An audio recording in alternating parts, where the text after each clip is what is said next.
कि बच्चे बेटे निगलेक्ट अगर हो रहे हैं, अगर सिर्फ स्कूल जाना या तरबियत का ना होना, सिर्फ तालीम पे तवज्जो देना ही इंसानियत नहीं है। इंसानियत ये है कि दो इंडिविजुअल आपस में बाद में ज़िंदगी कैसे गुजारेंगे। अगर आज वो अपने बाप को खाना ख़त्म करके प्लेट उठाते हुए देखेगा तो वो प्लेट उठाएगा। वो अपने बाप को देखेगा कि चलो बर्तन अगर नहीं भी धो रहा है, कम से कम रिंस करके रख रहा है, तो वो रिंस करेगा। लाइक फादर लाइक सन होगा। अगर फादर की for some unfortunate situation presence नहीं है, तो फिर जो भी लोग अराउंड हैं उनको इस बात को समझना है कि कल को ये शख्स जब एक औरत के साथ इस तरह की सिचुएशन में होगा तो कोई ऐसी चीज़ नहीं होनी चाहिए जिसको वो अपना हक समझ के गलत तरीके से इस्तेमाल करे। क्राइम को क्राइम समझना चाहिए और इंसानियत को इंसानियत समझाना चाहिए बच्चों को, वरना इस तरह की अनगिनत सिचुएशंस हमने सुनी है, देखी हैं और सुनते ही रहते हैं, जो कि बहुत ही अफसोसनाक होती है। लड़कियों की, लोगों की ज़िंदगियाँ भी गई। ये कहने के बाद मैं ये ज़रूर कहना चाहूँगा कि इसका मतलब ये नहीं है कि जिस इंसान से ये एक्ट हो रहा है वो हेल्प के काबिल नहीं है या उसको मदद नहीं मिलनी चाहिए, या बाद में उसके ऊपर या उसको कम्प्लीटली रिजेक्ट कर देना चाहिए। रिजेक्ट करें, उसको जो ड्यू सज़ा है वो दें, लेकिन इस चीज़ को भी समझना चाहिए कि आखिरी वक्त तक तमाम लोग जो उसके अराउंड हैं, उसके चाहने वाले, मोहब्बत करने वाले, आखिरी वक्त तक ये मेक श्योर करें कि एक तो वो नुकसान किसी को दोबारा ना पहुंचा सके, ऐसी सिचुएशन में ना डालें, और ये मेक श्योर करें कि वो किसी के लिए हार्मफुल ना हो और उसको वो तरबियत, वो थेरेपी, वो चीज़ होनी चाहिए। एक तो अभी आई स्टिल थिंक कि हमें क्लैरिटी नहीं है कि थेरेपी होती क्या है और उसके फ़वाइद होते क्या हैं, या हम बहुत सारी सिचुएशंस में हिप्नोसिस के थ्रू भी बहुत सारे पास्ट ट्रॉमा को हैंडल कर सकते हैं। अभी इस चीज़ की अवेयरनेस नहीं है। अब्यूज़ क्या है आपकी नज़र में? What do you call abuse?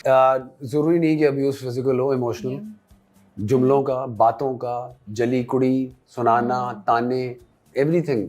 और ये सिर्फ औरत की तरफ नहीं होता, मर्द की तरफ भी होता। Females are also abused. बिल्कुल 100% बिल्कुल। वही अभी अब जब बात भी कर रहे हैं, जैसे आपने कहा कि वो अपने बाप को देखेगा प्लेट धोते हुए तो कल खुद वो प्लेट धोएगा, और इस तरह की आपने दूसरी भी बातें की।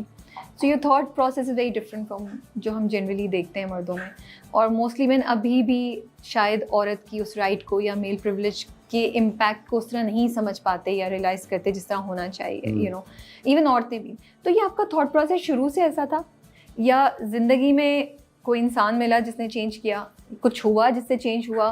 बिकॉज आई बिलीव दैट हमारी सोसाइटी मर्दों को उस तरीके से थॉट प्रोसेस क्रिएट ही नहीं करने दे रही जो प्रोग्रेसिव हो। मैं कहूँगा दोनों चीज़ें। ओके। अभी मज़े की बात है, हम अम्मी के साथ मैं निकला हुआ था, गाड़ी में जा रहे थे कहीं, सनम भी साथ थी, तो अम्मी ने एक वाक़या याद दिलाया। हम क्यों, मैं रोटी लेने के लिए रुका। बाज़ार से कम ही लेते हैं, लेकिन इस दफ़ा दिल था कि पता नहीं कौन सा कोई सालन बना था उसके, भाई रोटी बाजार की होनी चाहिए। ठीक है, हाँ, कुछ चीज़ें होती है जिनके साथ आपको नान या बाजार उस तरह के बगैर मज़ा नहीं आता। तो वो अफगानी नान लेने के लिए रुके, तो अम्मी को याद आ गया कोई वाक़या। तो अम्मी, मैं 7 साल का था, उन्होंने कहा, और वो गाड़ी चला के एक होटल पे रुकी और उन्होंने कहा कि मुहिब जाके लाइन में लग जाओ और ज़रा रोटी ले लो। नहीं, लाइन में लग जाओ, जाके रोटी ले आओ। मैं जाके जो मर्दों की लाइन थी उसमें खड़ा हो गया। अब वो उनको पता होगी टाइमिंग कि कौन आने वाला है, क्या है, मुझे तो ये याद भी नहीं है। वो तो उस दिन याद दिला रही है कि थोड़ी देर तो बर्दाश्त करती नहीं वो शायद। तो फिर उन्होंने शीशा उतार के उसको आवाज़ दी, तंदूर वाले को, कि इसको रोटी ज़रा जल्दी दे दो। उस पर मैं नाराज़ हो गया अम्मी से। मैंने रोटी तो ले ली, लेकिन मैंने कहा कि अगर आपने मुझे भेजा है, ये मैं 7 साल का हूँ, ये मेरी माँ बता रही है, मुझे याद नहीं है, आपने मुझे भेजा है और मैं जाके मर्दों की लाइन में लगाऊं, तो इसका मतलब है मुझे फिर ये पूरा करने में वेट करना, वरना फिर आप अपना औरत कार्ड, ये जो आवाज दे के आपने कहा है कि मेरे बच्चे को रोटी तो कहने ये, तो वो सनम को बता रही है, ये 7 साल 8 साल की उम्र में ऐसी बातें भी कर जाते थे ये। तो जैसे फॉर एग्जाम्पल, मुझे क्लियरली याद है क्लास 6 में मैं, अगस्त हुआ है शुरू, और उस दिन मैंने अम्मी से कहा कि आज से आप मेरे कपड़े नहीं धोएंगे। वाओ माशाल्लाह। सो मैं अपना यूनिफॉर्म धोना, इस्त्री करना उस टाइम से कर रहा हूँ। अब ये कैसे मेरे अंदर हो रहा था मुझे नहीं पता। डू यू थिंक अपनी अम्मी को देखते हुए आपको हो रहा था that you wanted to I wanted to help her, या हां आई वांटेड टू, इतना लोड है, काम भी कर रही है, प्रोफेशनल भी है, हाँ। अच्छा ये बर्तन भी धुल रहे हैं, एक सेकंड यार, आई कैन हेल्प। और लेकिन मैंने अब्बू को भी देखा करते हुए। सो अब्बू अगर उठ के जाके अपने बर्तन रिंस कर रहे हैं, वो कर रहे हैं, तो I am seeing my father के किचन टेबल। फिर आपने दोनों चीजें देखी ना? जी बिल्कुल देखा, और ये भी देखा कि अगर अब्बू किचन में आए तो उनके हाथ पांव नहीं फूल गए, मुंह नहीं बना रहे, गुस्सा नहीं कर रहे। गुस्सा तो दूर की बात है, वो ऐसे हो जाते नम कि अब किचन में आए तो हाथ यूं हो गए लोगों के, मेरे दोस्तों के।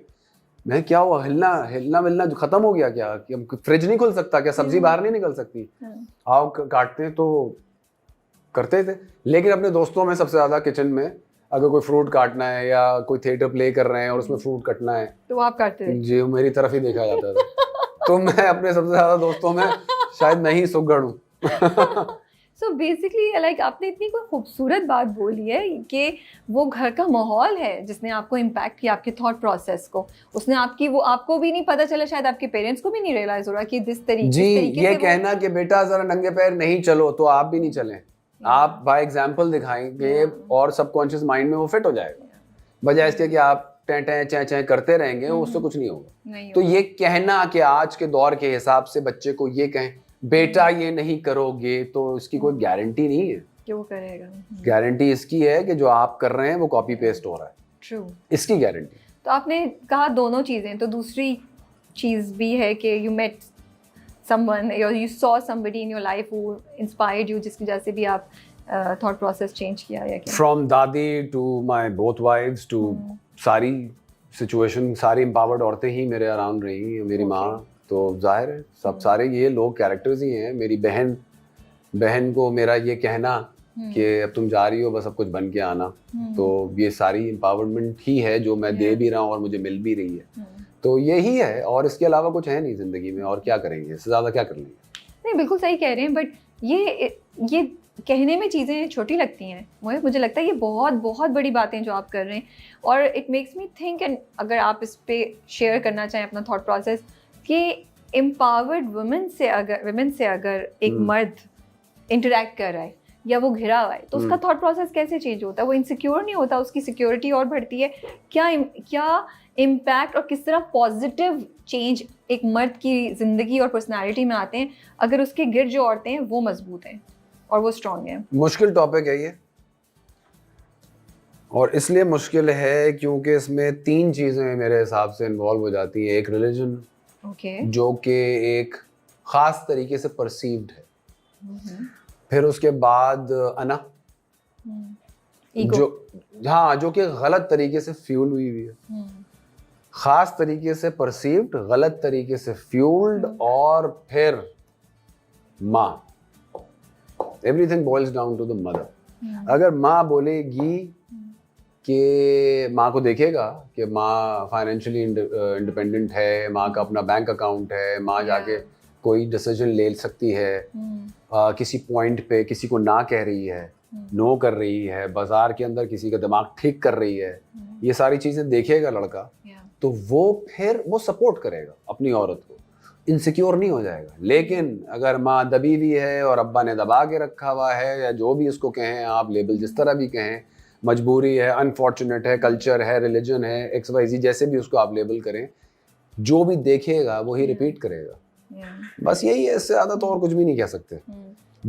और लेकिन ऐसा ज़रूर है कि कोई ना कोई एक ऐसा इंडिविजुअल होता है हर ख़ानदान में जो इस चीज़ को चेंज करने की वो करता है एट सम पॉइंट। मतलब अगर आप ख़ानदान में लीनियज में कह लें चलें, सो अगर इस लाइफ टाइम में नहीं हो रहा या इस जनरेशन में नहीं हो रहा, तो किसी पॉइंट पे चेंज आने वाला, रिबेलियन आएगा। जब बहुत ज़्यादा सप्रेशन हो या कांस्टेंट सप्रेशन हो, तो फिर कहीं ना कहीं एक स्पार्क। लेकिन यूजुअली रिबेलियन औरत ही पहले चेंज लाती है, फिर आगे वाली जनरेशन में मर्दों में चेंज आता है। लाइफ पार्टनर कैसे आपकी थॉट प्रोसेस को इम्पैक्ट करता है? How important it is to have a life partner जो आपको पॉजिटिव